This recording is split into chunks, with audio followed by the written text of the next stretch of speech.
January 22nd, 1943. The jungles of Guadalcanal. The loudest sound in the jungle isn't the artillery. It isn't the screaming of birds. It is the silence of a man holding his breath. 240 yards away, hidden 80 feet up in the canopy of a massive banyan tree, is a Japanese sniper. For 6 weeks, this invisible enemy has been picking off American officers with impunity. He is a ghost. He is the jungle itself. But today, the ghost is being hunted. Crouched in the ruins of a bunker, Second Lieutenant John George isn't holding a standard-issue military weapon. He is holding a civilian hunting rifle he bought through the mail. His commanding officer called it a toy. His platoon laughed at it. But John George is about to prove that in the hands of a master, a toy is the deadliest weapon on the battlefield. He adjusts his scope, he exhales, and he introduces the Imperial Japanese Army to the Illinois state champion. To understand why a lieutenant is lying in the mud with a civilian rifle, you have to understand the desperation of 1943. The U.S. Army is still figuring out how to fight in the jungle. Their standard weapon is the M1 Garand. It is a fantastic battle implement, rugged, semi-automatic, reliable. But it has a flaw. It has iron sights.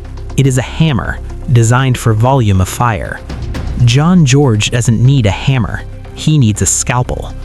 Before the war, George wasn't just a soldier, he was a prodigy. At 23, he was the Illinois state rifle champion, capable of putting 5 rounds into a 4-inch circle at 300 yards.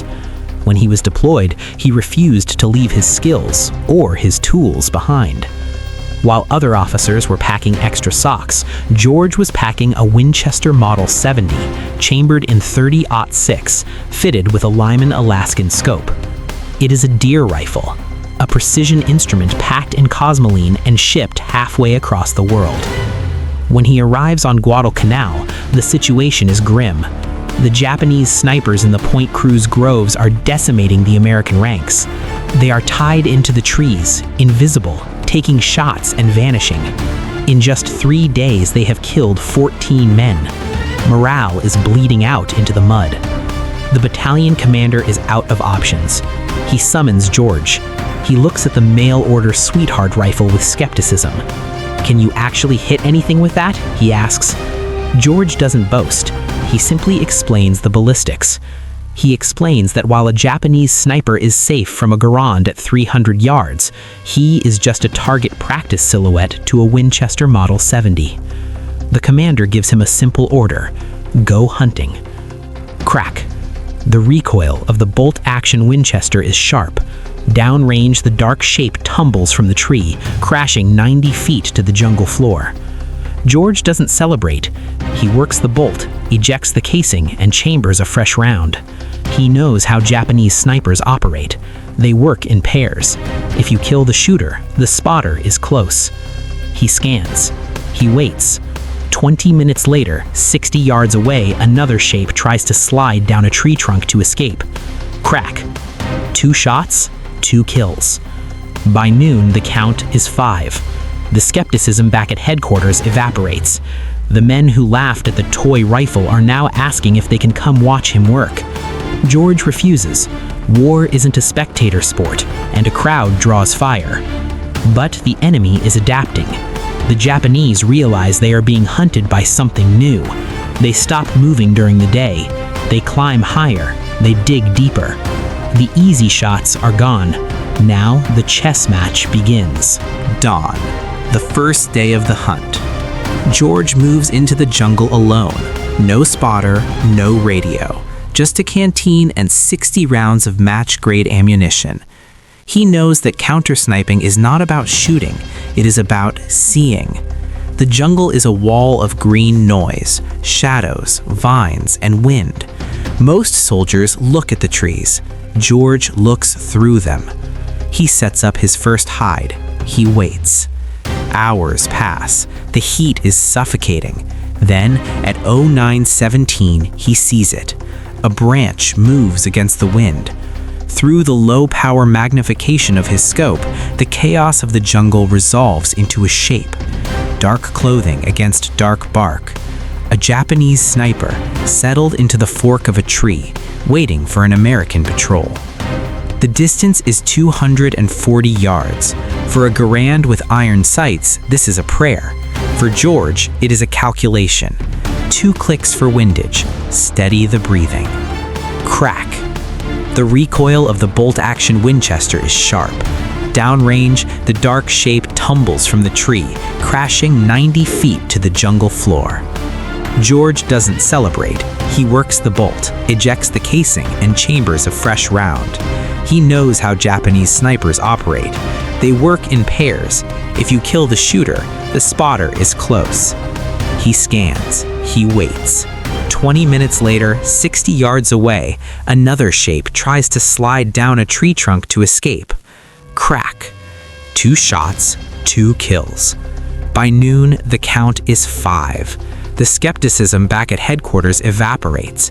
The men who laughed at the toy rifle are now asking if they can come watch him work. George refuses. War isn't a spectator sport, and a crowd draws fire. But the enemy is adapting. The Japanese realize they are being hunted by something new. They stop moving during the day. They climb higher. They dig deeper. The easy shots are gone. Now the chess match begins. Day 3. The hunt turns. George has killed 8 snipers in 48 hours, but the 9th encounter changes everything. After taking a shot, the jungle erupts. It isn't a single rifle cracking back at him, it is a barrage of mortars. The Japanese have triangulated his position. Explosions walk toward his bunker.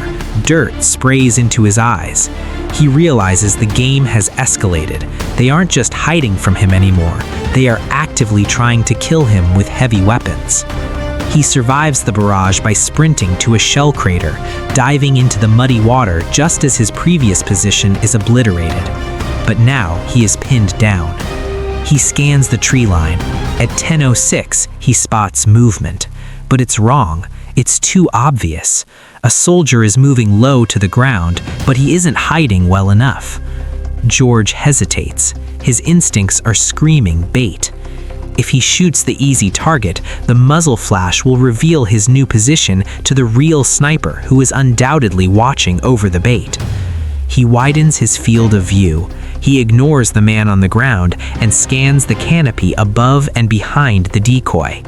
There, 91 feet up in a banyan tree, a sniper, perfectly concealed by vines, his rifle aimed not at the trail, but at the spot where George would have to pop up to shoot the decoy. It is a trap within a trap. George ignores the bait. He adjusts his aim upward. He calculates the steep angle. He fires. The sniper in the tree falls. The trap is sprung, but on the trapper. George quickly dispatches the decoy on the ground before they can react. But the noise draws more attention. Japanese infantry are closing in. He hears voices, urgent, angry, getting closer. He's out of position, low on ammo, and about to be surrounded. George slides into a water-filled drainage ditch. The water is stagnant and fouled, rising to his chest. He holds the Winchester vertical to keep the action dry. He becomes a crocodile. Only his eyes and the top of his helmet are above the surface. The Japanese patrol is close now, less than 40 yards. He can hear their gear rattling. He can hear them shouting to one another, looking for the American who has been terrorizing their lines. He counts the voices. 6 men, maybe more. He has 5 rounds left in the magazine. The math is bad. A bolt-action rifle is slow. If he engages 6 men at close range, they will overwhelm him with volume of fire before he can cycle the bolt for a 3rd shot. He waits. The tension is agonizing. Then, a Japanese soldier steps to the rim of the crater. He looks down. He looks directly at the muddy water where George is submerged. Their eyes meet. In that split second, instinct takes over. George explodes from the water. He doesn't aim, he points. He fires from the hip, works the bolt, fires again. The first soldier drops. The second, standing behind him, is hit a second later. George doesn't wait to see them hit the ground. He scrambles up the muddy bank, sliding and clawing his way into the dense undergrowth. Bullets snap the twigs around his ears as the rest of the patrol opens fire blindly into the jungle. He runs for 90 seconds straight, lungs burning, until he dives behind a fallen log. Silence returns to the jungle.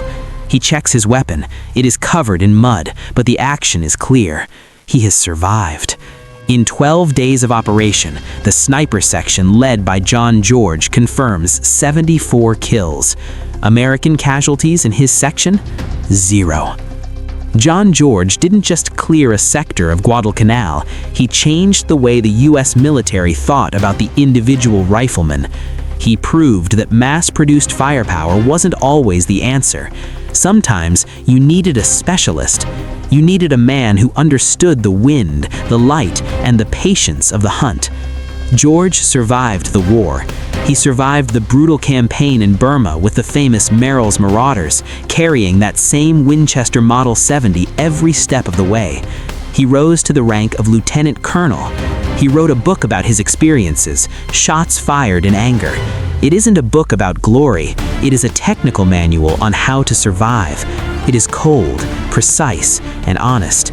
Today, that rifle, the mail-order sweetheart that his commanding officer laughed at, sits in the National Firearms Museum in Virginia. Most people walk right past it. It looks like just another old hunting gun. But if you look closely at the stock, you can see the wear marks from the humid jungles of the Pacific.